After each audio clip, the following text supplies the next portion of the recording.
How you all doing today? We have something new and interesting that you might know about, you might not. It's a little bit different for a number of reasons. And there is no documentation with it, but it is also cheap and very functional. So we're going to have a look at the Oz64 by Pine64, not to be confirmed with the Ox64, which is entirely different. We're going to look at how to flash it, what's similar to others and what's not similar to others. That's both things with the same SG2000 SoC and other Pine64 products.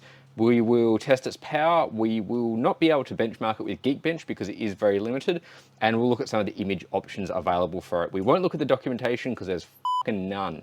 Love your comments and feedback below. This one, of course, is sponsored by PCBWay. So I just want to quickly show you guys some of the cool stuff that PCBWay do.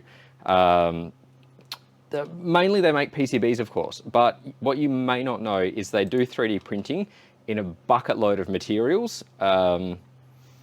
So here we go. You can see all the different 3D printing materials that they have here, including different resins, different plastics and everything like that. They also do CNC machining. And if you go and have a look at their options for CNC machined parts here, like every type of steel, every type of, well, alloy that you can think of and all their variations, it really is quite excellent. And then of course you've got your different surface finish options, whether you want it spray painted or anything like that. It gives you some really, really good finished parts and they excel at this. So I'm going to be using them sometime soon for this, I reckon. I've used their 3D printing before, and maybe I'll even use their sheet metal stuff at some point because all of this is very affordable too, even with very affordable freight.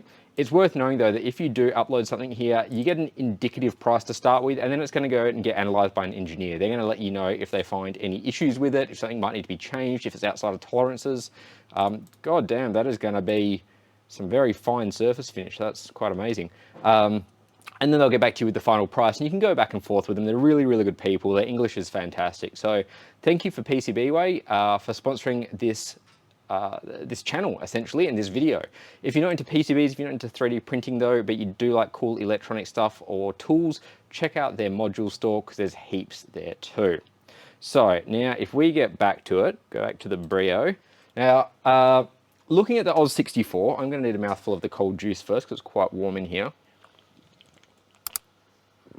Pine64 also have something called the Ox64, but that's really quite different. I can see where they might be coming from with the naming.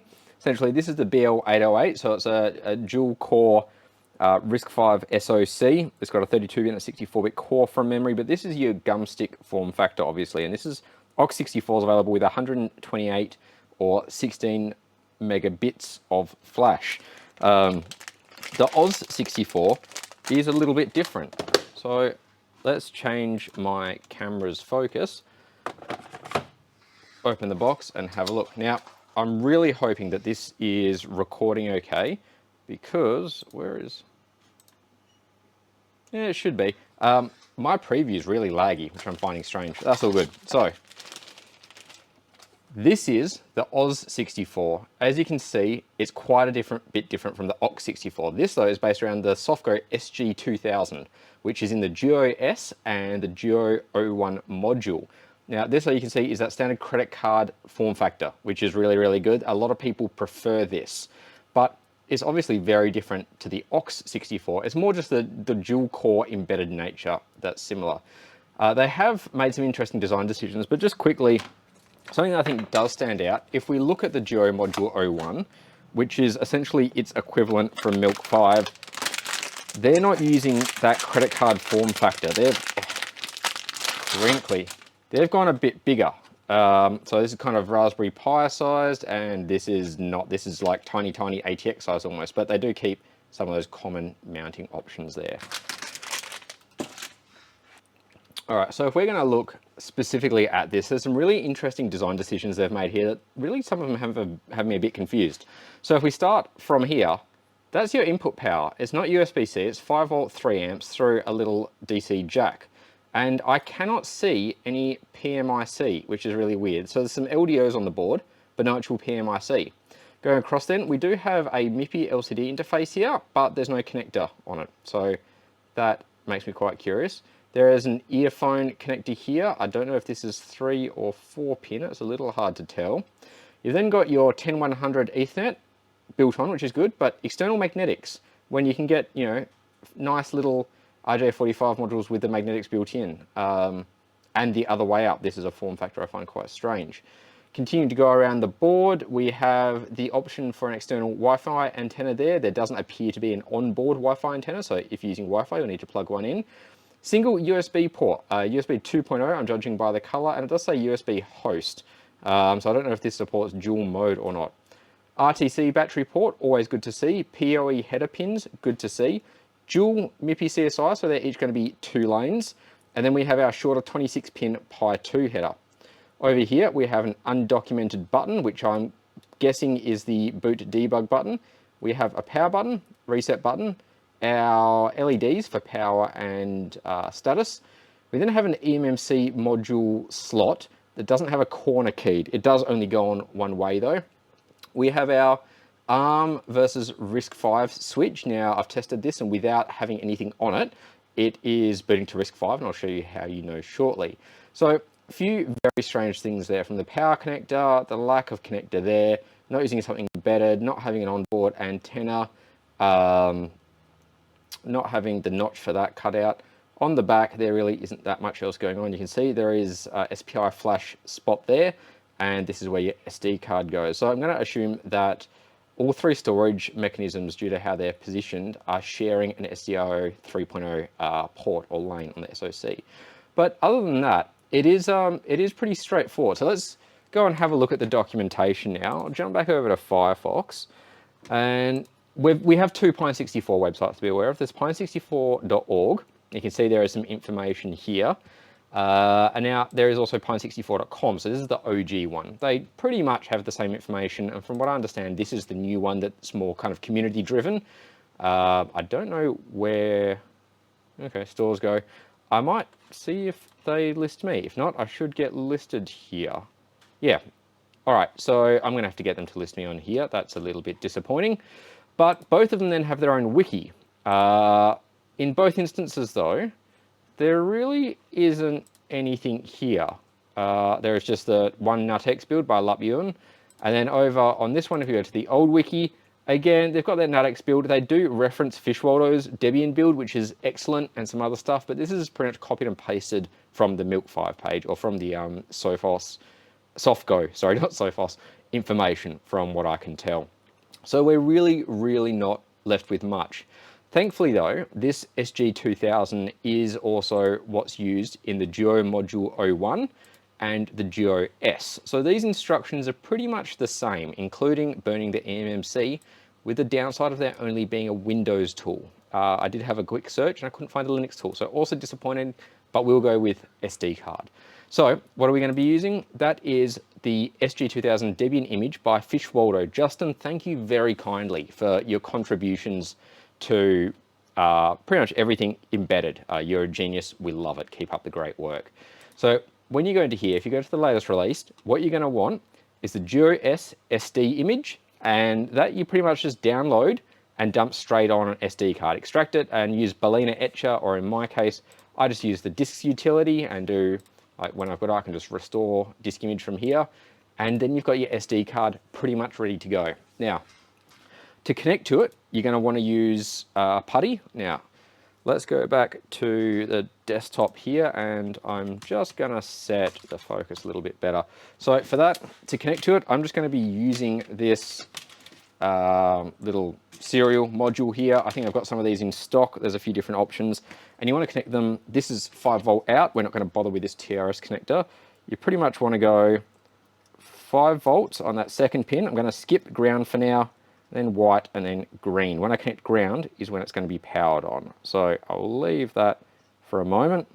Those go on there, and we've got no boot media in here. So if we fire up PuTTY and go back to our desktop view here, I've already pre-configured a little basic connection here. So I've got a USB interface, 115200, and what you just need to do is turn off flow control. 8.1 and none is otherwise all good. And I've made the font a little bit bigger for you as well. So if we maximize this, No storage media attached. I'm just going to put the ground on now, and we'll see what it does. It will completely crash putty. Alrighty, so I don't know what was interfering, but it is actually working now. As you can see, it's plugged in. So if we just launch this connection, we can pretty much see exactly what's going on. It tries and fails. Now, the important thing to know here, or to notice here, is this C.SCS. This is what tells us that it's booting to the RISC-V core. And if we go and have a look at the Duo S, it's going to give you here C.SCS. If it's B.SCS, that's the ARM core. So that is excellent to know. What I am going to actually quickly mention, by the way, is the price difference. So these are only, what's that, 13 bucks US. I've got them listed for, I'm not too sure. Let's have a look. Let's go Oz64. I've got some left in stock. So $29.95 Australian, including the bit of freight it took me to get here. And then if you compare that to the Duo module 01, it's literally half the price. So this, of course, has dual Ethernet and Type-C input and extra USB ports, but depends on what you want to use it for. And I think for half the price, you're just getting half the output. There's no documentation, there's no images. Thank you, Justin, again for your contributions. But yeah, I've got some of these left in stock. If you're in Australia, it's cheap Australia Post shipping. And I've just put the links in here. I'll probably put a link to this video as well so you know what you're doing. But obviously nothing's happening. So what we need to do is go back here, pop off that ground, get your SD card that you've already flashed, bung that in there. Oh, it's a springy connection. And then we can plug it back in. Ah, okay, putty just doesn't, that's weird. Quickly, open, quick. Oh, no, not that one, shit. New window, SG2000, reset. All right. Reset again. There we go. All right, so you can see it booting up here. Get an idea. We've got two images in here, rescue and non-rescue. I'd love to see if Justin can get us a newer kernel going at some point, but I'm not going to push the poor bugger. He does a lot of good work and his time is very valuable. Straight to Debian, booting up. Everything's looking really good here. And then we're going to have a look at the default environment. Now, remember, this isn't... all right. It would help if I was showing you what was going on. So I'm just going to reset this again. There we go. SCS. Booting from scratch. You can actually see it this time. Handy that I've got a little preview over here now so I can see what's going on. I'm getting better at this. God, that's good beer. It's cold. That's the main thing. It's already 32 degrees Celsius in here. I don't know, that'll be 80 something in freedom units. 32 CNF, 86-ish. 89. Whew, there you go. And that's not even the heat of the day yet. So this is booting off SD. It's going to be a little bit slower than we'd normally prefer. And, oh, there we go. It's booted up. Now, if we quickly go back, have a look at Fishwaldo's documentation. Doesn't tell us the username. Thanks, Justin. This is just going to be Debian.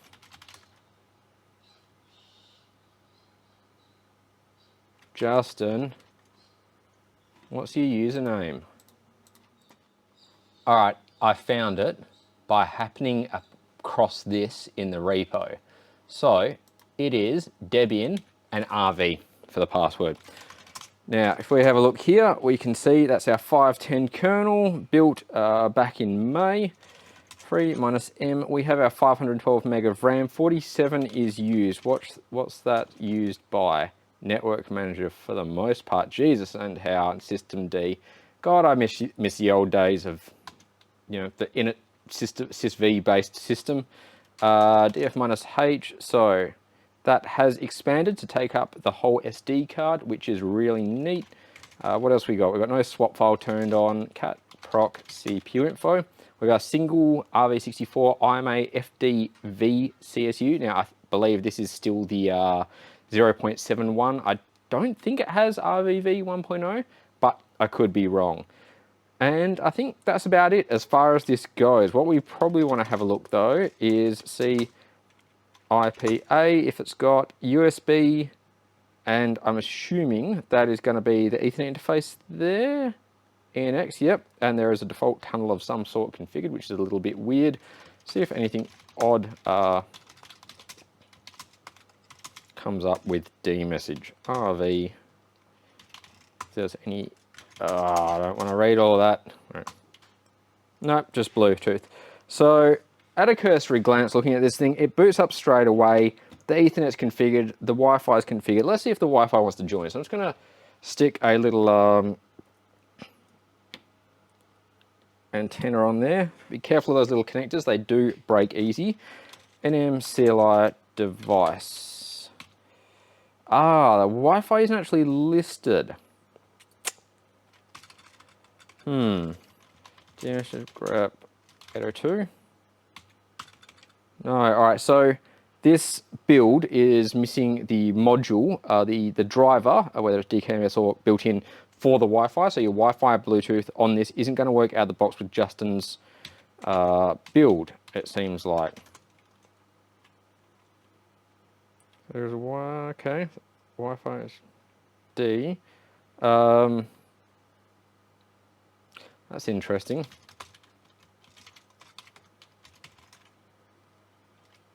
I'll be very curious if anyone has an idea of how to enable the Wi-Fi, but we can assume safely, Jesus, I hate those, that the Ethernet's working. The camera interfaces are going to be very much the same as the Duo S, but as you can see, what's quite excellent on this is that these are standard camera interfaces. They're not using the Duo's proprietary connector. Well, the Duo S has a proprietary and a non-proprietary. This just has two normal ones. The RTC battery connector, of course, is a win. So if you set the date and time, it's going to hold that, and it can boot to an ARM image. And there are ARM images starting to come out. To be honest though, the Milk 5 image should work with this. So let's give that a crack. If we go back over here and we'll just go official image and SDK, let's go grab that. We will pop the SD card out of this, put it in the card reader. I would love to use the eMMC, but that is obvious. Oh, bugger, dropped the card. But that's obviously not an option. So in here, we got no issues. Duo S doesn't support ping pong, that's fine. Arduino doesn't see the camera. So Duo S now supports Arduino, which is really good. They've added a few other things in. They continue to develop this, which is awesome. So the Milk 5 Duo S SD, grab this little file, save it in our Oz64 folder, nice and tiny, nice and fast. Open, please. Or open sesame, literally, as this box says, backwards. So we've now got that image there. We'll go through to disks, grab that, restore disk, and don't know how I extracted that twice. Restore that. Stick my highly secure password in that I keep recording on camera, and this flows through nice and quickly. So it's time for another sip of the drink. Don't drink, kids, stay in school. And I do actually want to drink some water today too. I'm trying an almost normal cup for once because it's bloody warm and beer's not the most hydrating.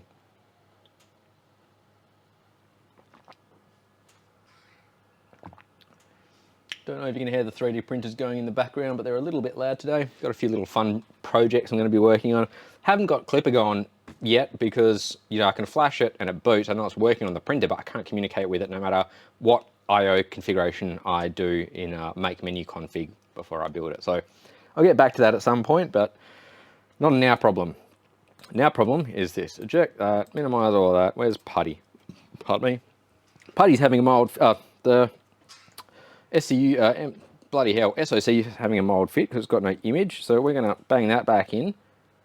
It's going to get very confused because that's not what should be there, but we'll hit reset. And look at this, there we go. It is booting the Milk 5 image. That's the Duo S image because it's much the same. I'm thinking though, auto logs in too. What the hell is sit0 there? So NMCLI is not actually in here. It's going to be a WPA supplicant. So let's have a quick look at their documentation here for the Duo S that we downloaded. Wi-Fi configuration.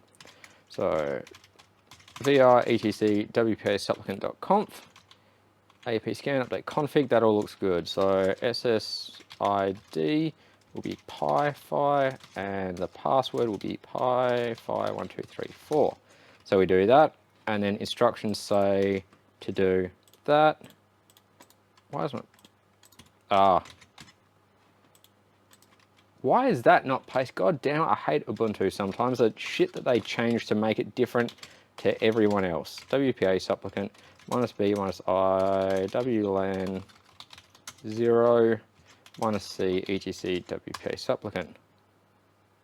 Okay, so they must be using a different Wi-Fi module on this.